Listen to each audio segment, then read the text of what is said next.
Hey everybody, BenRegen back here, and I am playing Quest of the Champion.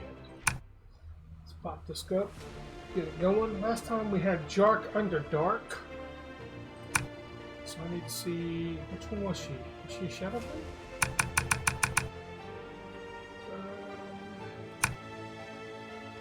I think she was. I'm gonna check.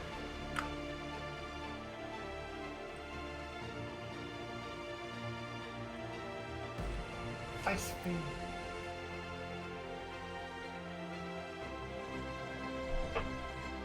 Yes, Jaunt Underdark was a Shadow Blade, which is the one that gains health when they hit in combat with a weapon. So now we're going to move on to the Ranger road. Fate-based random roll Rangers make fate-based random rolls Rangers make will always be a minimum of 11. They cannot get the worst outcome on a roll for a fate-based random roll.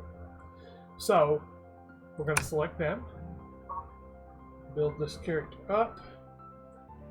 This is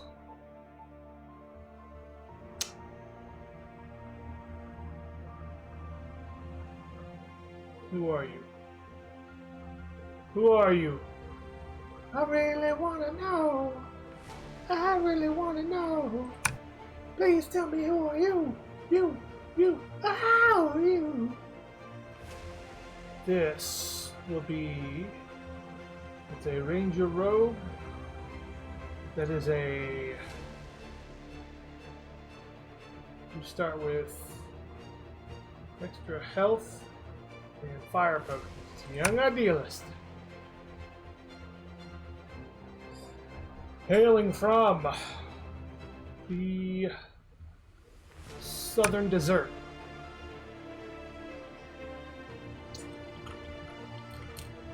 Blipetta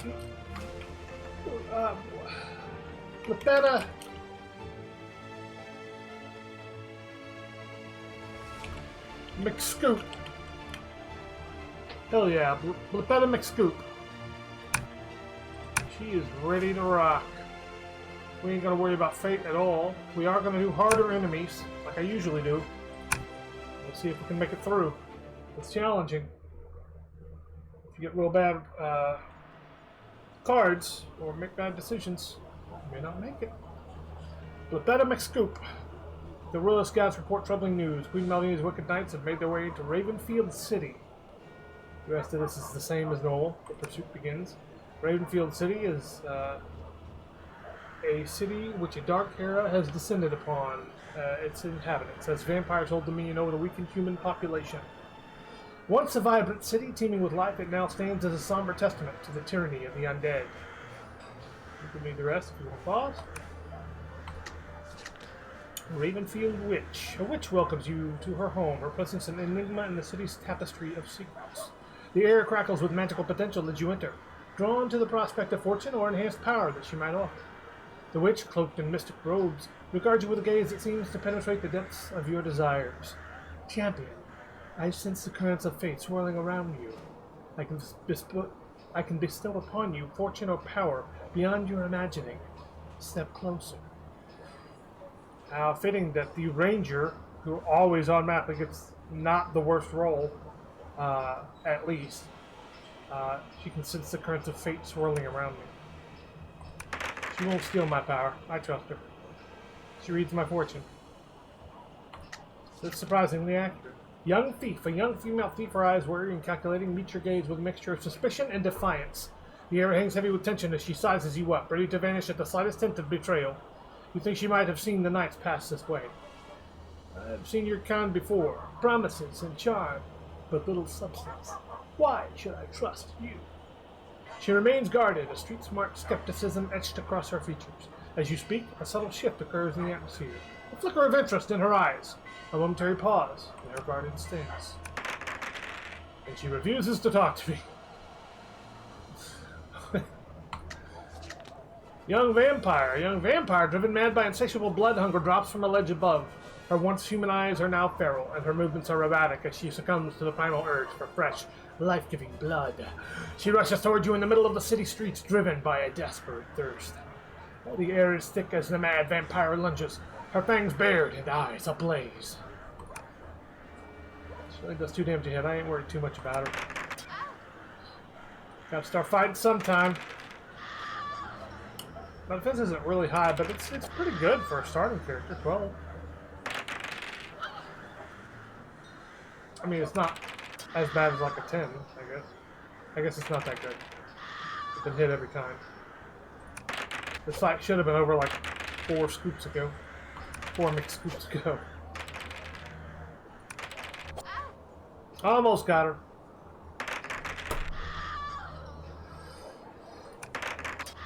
Finally wore her down. Okay. Had to wear her down because every time she hit me, she gained life. But we did get the Shadow Armor, which gives us defense and damage reduction right off the bat. First item. Fantastic item. I'm very pleased with this. And I'm probably not going to replace that. Fire Demon. Chaos unfolds as a fiendish fire demon rampages through the city, leaving a trail of destruction in its wake. Buildings ignite in flames, and the terrified populace scatters in fear. The scorching heat radiates from its molten form. The air is thick with the acrid scent of burning structures, and the city's skyline is painted with the ominous glow of flames. Amidst the mayhem, you seize the opportunity to intercede and confront the terrible monster, determined to put an end to its fiery rampage. That I do! The fire and the mist. You know the rest.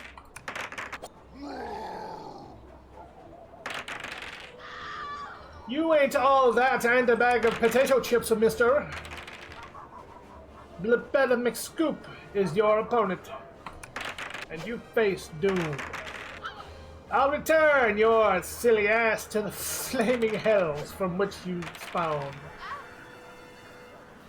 And this is the way I go. Enunciating past the point of normalcy. Get stabbed with a dagger. You may breathe fire, but I have a knife. A knife. And I have stickied you. Hurts, doesn't it? Alright. Volcanic Bracers, defense and damage. Second item. Excellent second item as well. We'll boost our defense and our damage. We find an opulent inn. As we step into the opulent inn, the grandeur of the surroundings envelopes you. The flickering glow of ornate chandeliers casts a warm ambiance over the luxurious furnishings. The attentive innkeeper welcomes you, leading you to a spacious and well-appointed room. The plush bedding beckons, promising a night of respite and tranquility. The room's decor, adorned with intricate details, creates a soothing atmosphere. As you settle into the comfortable bed, the cares of your perilous journey momentarily recede. You sleep deeply, gain 8 health.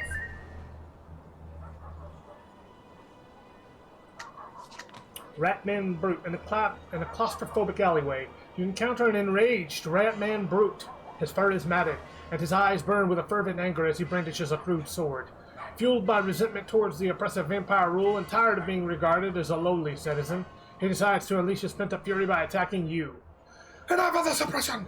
I won't be a pawn any longer! The Ratman growls, his voice carrying the weight of countless frustrations. Without hesitation, he charges toward you, sword swinging in a wild arc.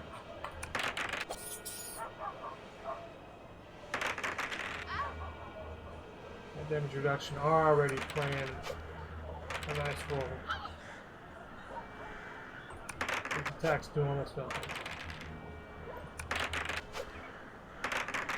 Although it'd be nice if my attacks would hit. I need to find parts or two. Gonna have to roll better. There ain't nothing to it but to do it.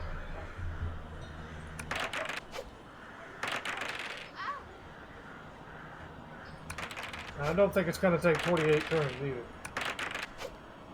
Look at that, the worst possible roll. That's very unusual. I don't know if I mentioned it in one of my other videos, but I was gobsmacked to learn that 3d6 is not the same as rolling a, for example, a 1d18. An 18-sided dice, although I doubt such a thing exists. But it's not the same because there's a greater likelihood of rolling between the lowest numbers and the highest numbers, because each die would have to roll the same to get the lowest or the highest. So, and you could try this for yourself. Take 3d8, 3d6 rather, and roll it over and over, and you'll be amazed. Like 10s, 9s, 10s, 11s, 12s, those come up way, way more frequently. But like a 1, 1, and a 2 on the die, that's extremely unusual. Look at this. They're getting some of the best rolls, I'm getting some of the worst. How wild. Man, just short. Look at that, nearly a perfect roll on their part. It just doesn't matter because I'm the queen of attrition right now. Blipetta McScoop is the queen of attrition right now. Enemies that only deal 1 damage. And she has damage reduction. Just can't really take her down. Ravenous vampire. In the inky darkness, the air grows tense as a chilling breeze rustles through the cobblestones. A sinister figure emerges from the shadows, his eyes gleaming with an insatiable hunger for blood. A smile crosses his lips as he turns toward you. With supernatural speed, he leaps toward you, fangs bared, intent on sating his primal thirst. I almost said lust. I think he's going to save his lust from you. Hopefully. Oh.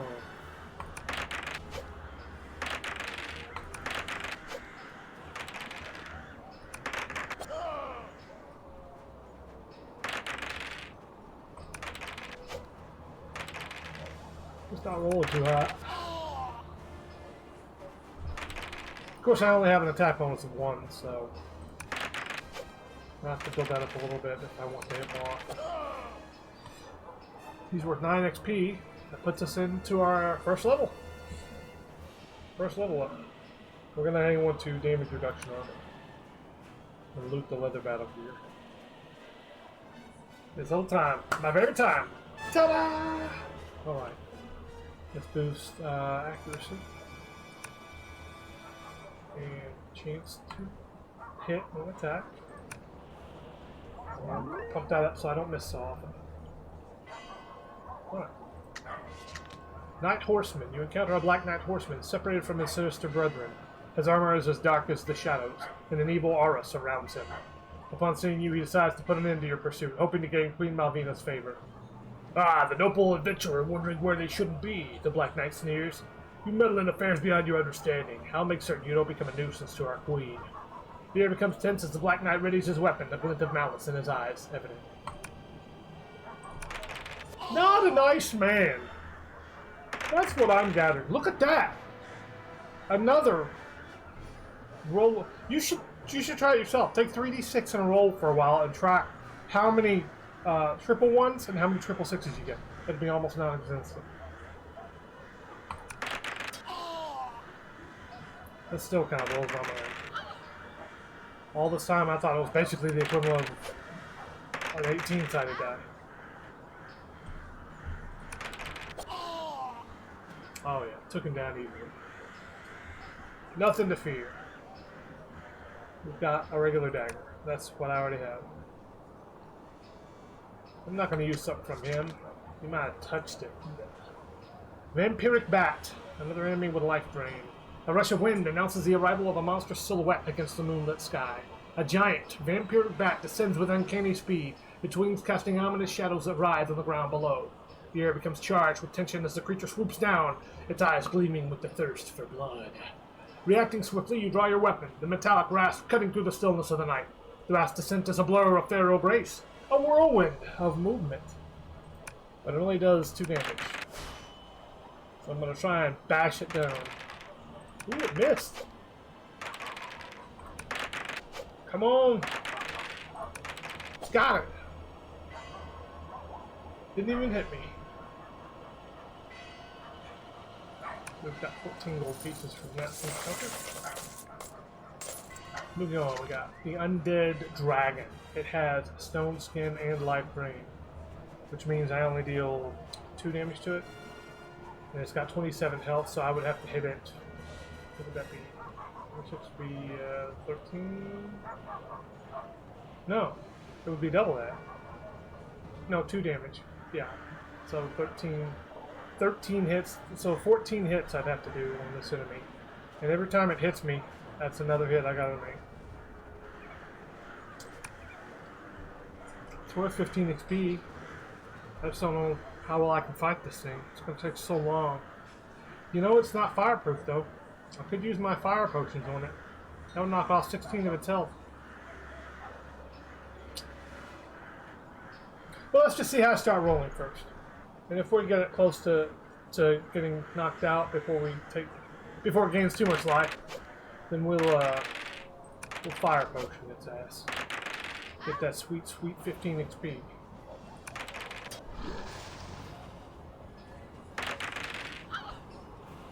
It's hit me twice now.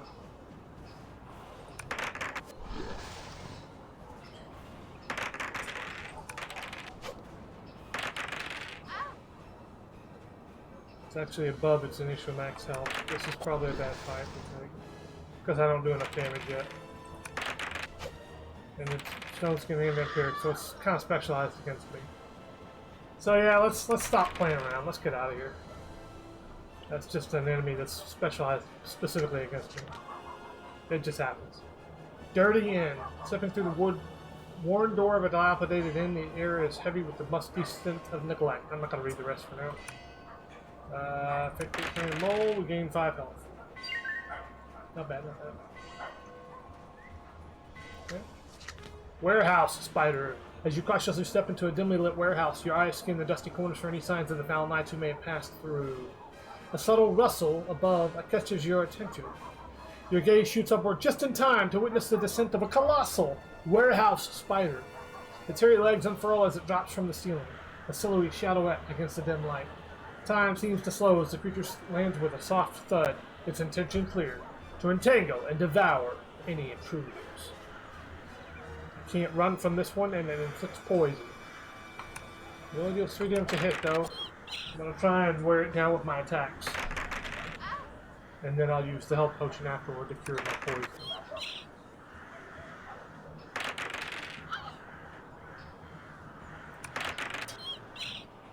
It's got low defense, though. That's good. But it's just kind of wearing you down, attrition-wise, for the next enemy. We got more volcanic bracers. Let's use the health potion now. Loot the volcanic bracers since I already have volcanic bracers. Move on. Ancient artifact. You stumble upon an ancient artifact, akin to the celestial prism, pulsating with a radiant magical glow. The air around it hums with an arcane resonance, hinting at the potent ability to alter the very fabric of fate. Approaching cautiously, you feel the energy emanating from the artifact. Its presence is a testament to the mysteries that linger in the city's shadows. The glow intensifies as you draw near. It drains your life force. Lose 5 health. Shoot. Slave trader. What a bastard. Look at this bastard. You bastard. No offense to the bastards out there.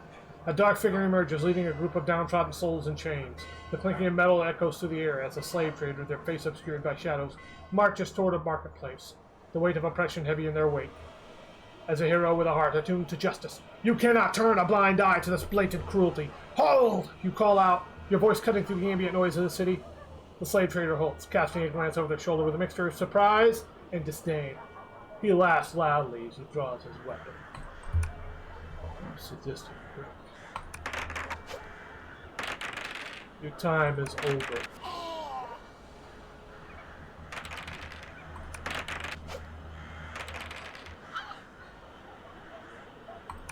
You call that an attack? You're a fool. A cruel fool. Who likes to drool into every pool of gruel in school. Shut up.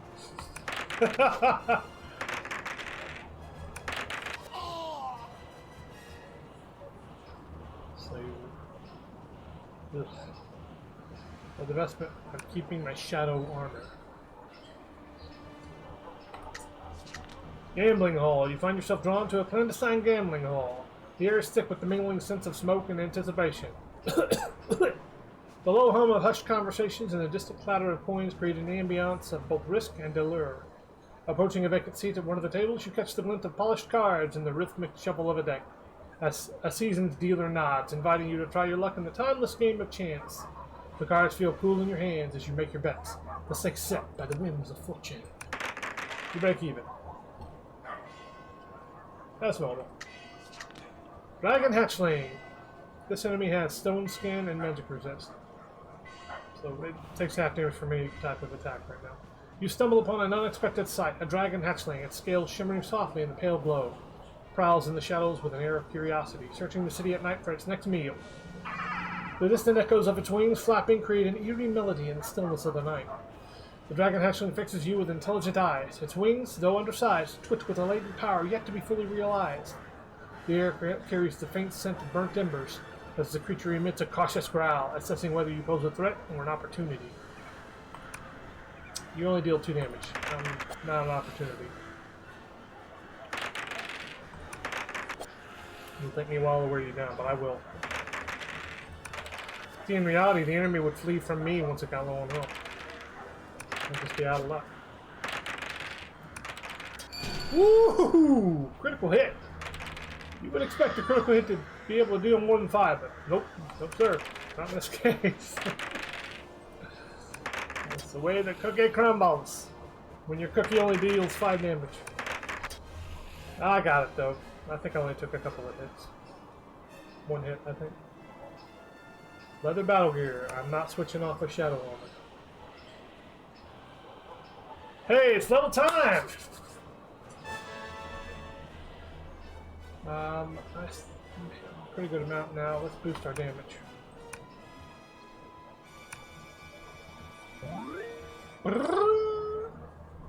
That's very level up. Gate blockade. Before you stands a formidable obstacle, a gate leading to the far side of Ravenfield City. Barricaded by vigilant guards, they scrutinize everyone attempting to cross. To continue pursuing the elusive knights of Queen Malvina, you must find a way to navigate past the blockade.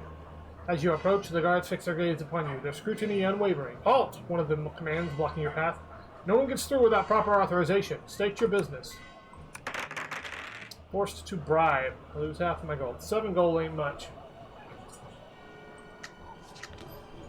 Roaming Spectre. An anguished howl pierces the silence, and a roaming spectre materializes with ethereal fury. Its form flickers caught between realms as it rushes toward you with haunting speed. As the spectre approaches, the scream of its pain resonates through the shadows. Its wails echo tales of unresolved anguish.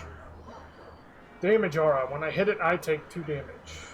I lose 2 health. We get a critical hit right off the bat, and swoop, one fell swoop, we finished it off. Amazing. I left a sword, but we don't use swords. So. Unless they're small. Gotta be small sword. Giant insect. Above us pierces the air, heralding the arrival of a colossal flying insect from the shadows of a nearby alleyway. Its wings create an unsettling hum as it darts through confined spaces, its multifaceted eyes fixating on you. The gigantic insect descends upon you, intent on feeding upon your life force. Won't feed much. It'll feed on my blade. Alright. Hey, we gained a health potion. That's an excellent treasure to have. Ravenfield Potions. You come across a potion shop that seems to beckon with mysterious allure. The shopkeeper, a wizened figure with a twinkle in her eye, notices your arrival. Behind the cluttered counter, potions of various hues line the shelves. You need a magical elixir to heal your wounds, enhance your abilities, or damage your enemies? These potions will aid you. Sell the loot. Browse the wares. Destiny the potions. Hell yeah. Destiny potion. And we are done with Ravenfield City. We'll be back to do the Ice Spires next. Before the trail gets cold.